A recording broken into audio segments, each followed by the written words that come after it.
আসসালামু আলাইকুম। সবাইকে আমন্ত্রণ জানাচ্ছি ডিমের কুসুম দিয়ে ক্যারামেল পুডিং এর রেসিপি দেখার জন্য।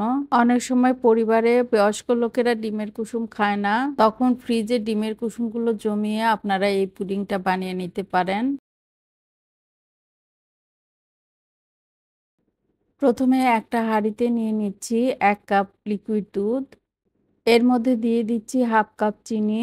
হাঁড়িটা এখন চুলায় দিয়ে অনবরত নেড়েচেড়ে দুধটা ফুটিয়ে নিচ্ছি।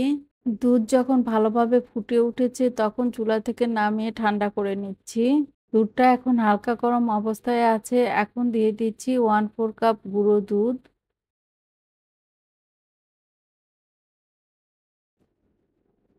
গুঁড়ো দুধটা ভালোভাবে মিশিয়ে একটা বাটিতে ঢেলে নিচ্ছি কারণ এই হাঁড়িতে আমি ক্যারামেল তৈরি করব। চুলায় হাঁড়িটা দিয়ে এর মধ্যে দিয়ে দিচ্ছি ৩ টেবিল চামচ চিনি, পানি দিচ্ছি ২ টেবিল চামচ। এখন নাড়াচাড়া করার কোনো দরকার নেই। চিনিতে যখন হালকা কালার আসতে শুরু করেছে তখন এটা নেড়ে দিচ্ছি। সুন্দর একটা কালার চলে এসেছে। এখন চুলা থেকে নামিয়ে সাথে, সাথে যে পাত্রে পুডিংটা সেট করব তার মধ্যে ঢেলে নিচ্ছি। এখানে আমি ৮ টি ডিমের কুসুম খুব ভালো করে ফেটিয়ে নিচ্ছি। ডিমের কুসুমগুলো ফেটিয়ে নেওয়া হয়ে গেলে জাল করে নেওয়া দুধের মধ্যে ঢেলে দিচ্ছি।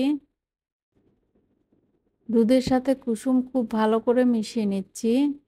যেই মোল্ডে ক্যারামেল ঢেলে রেখেছি, ক্যারামেলটা খুব সুন্দরভাবে সেট হয়ে গিয়েছে।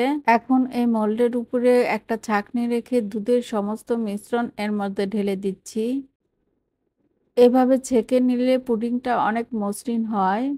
ব্যাস রেডি। এখন এটা ভাপে দিব। চুলায় একটা সসপ্যানের নিচে একটা কাপড় দিয়েছি। এর মধ্যে প্রায় ১ কাপের মতো পানি দিয়ে দিলাম। পুডিং এর বাটিটা সসপ্যানের মধ্যে রেখে সসপ্যানের উপরে একটা কাগজ দিয়ে দিলাম। কাগজটা দেওয়ার কারণ হচ্ছে ঢাকনা থেকে যেন পুডিং এর মধ্যে পানি না পড়ে। এখন ঢেকে প্রায় ২৫ মিনিটের মতো জাল করে নিব। ২৫ মিনিট পর একটা টুথপিক দিয়ে চেক করে নিচ্ছি টুথপিকটা ক্লিন বের হয়েছে, তার মানে খুব ভালোভাবে পুডিংটা হয়ে গিয়েছে। একটা চাকু দিয়ে চারপাশে ছাড়িয়ে নিয়ে উপর করে ঢেলে নিচ্ছি। পুডিংটা রুমের স্বাভাবিক তাপমাত্রায় ঠান্ডা করার পর ফ্রিজে রেখেছিলাম। এখন পছন্দ মতো সাইজ করে কেটে নিচ্ছি। দেখতেই পাচ্ছেন কতটা মসৃণ আর ইয়ামি হয়েছে। সবাই ভালো থাকবেন। আল্লাহ হাফেজ।